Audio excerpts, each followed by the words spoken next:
Hello, ladies and gentlemen. Those days, anytime you open news on the TV or on the computer, you will see that everybody talks about nukes. Yeah, it's a scary thing, but the way I see it, there's a talk about nukes in a very older version of this type of possible warfare. They're talking about um, tactical nuclear weapons in a smaller version or a big one if it's necessary. But you know, after the use of nuclear weapons in Japan, there's so many time passed, and I'm absolutely sure there's a lot of new versions of nuclear weapons and nuclear weapon research that was done over the last 60, 70 years. And the one of them is different type of weaponry that doesn't require like oxygen, or I will just take one part of nuclear research that I'm familiar with. My father had a patent from, it's called ionic beam patent since 1963. It was developed in Ukraine, eastern Ukraine. This is what originally I was born.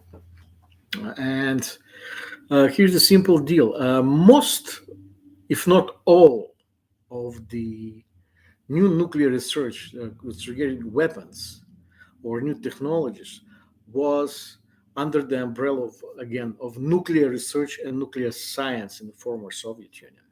Okay, the um, for instance, the research for ionic beam was in the Russian Soviet at the time nuclear center in Petihatki, Ukraine, which is eastern Ukraine, just borders Russia. You know, Kharkiv. It's in the news every day, pretty much being bombarded, which is a horrible thing. And um, the this type of weapons were what originally was developed for um, peaceful research. For instance, there were nuclear accelerators that were planned to produce cheap energy, but they became research with the two sides research. Like it's got one is technology for the peaceful research, and the other one is for the army and weapons, the next generation weapons, which do not require um, sometimes oxygen, which makes them perfect to be placed in the upper levels of the atmosphere as a form of a Star Wars, which actually I think they were. So my point is very simple. When people listen to the radio and or TV or to any other media, they momentarily start thinking about the old-time nuclear thing, nuclear possibility as a war with bombs, long-term ballistic missiles, long-range ballistic missiles, but they don't think about um, other ways to conduct nuclear war. And the other ways to conduct nuclear war is using the new technologies. And there's a lot of talk lately about um, Havana syndrome. It's impulse type microwave weapons that were actually developed under the umbrella of nuclear research. And this is mini version, which is those type of weapons are mini version of uh, big impulse weapons that they can burn everything in its way.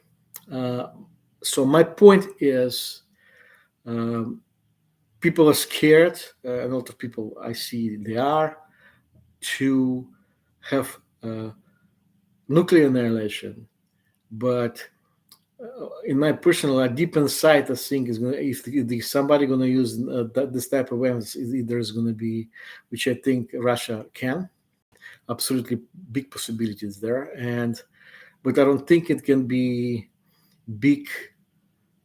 Uh, I would say big bang bomb. It's going to be some kind of a new generation weapon that has been used in the past, which I will do another video. I hope it's going to be interesting for you. I decided to revive this channel. My I'm currently, even though I lived in Utah for 34 years, I'm currently in Atlanta, Georgia, taking care of a family member. By the way, you know her. A lot of people know her in Utah. It's Valet Sibranska Bennett, a long time um, um, professor in Salt Lake Community College. And I'm her son, Alexander Ian Bennett, and I'm the owner of this channel. It was nice talking today. I will try to do non-formal type of pieces regarding this war. You see, this war, even though I left for former Soviet Union, I've been there last time 46 years ago, and it still kind of touched me lately. I had, in a way, total recall, and I will have some things that posted here that kind of, I hope, revive my Russian Utah channel. We have a good evening.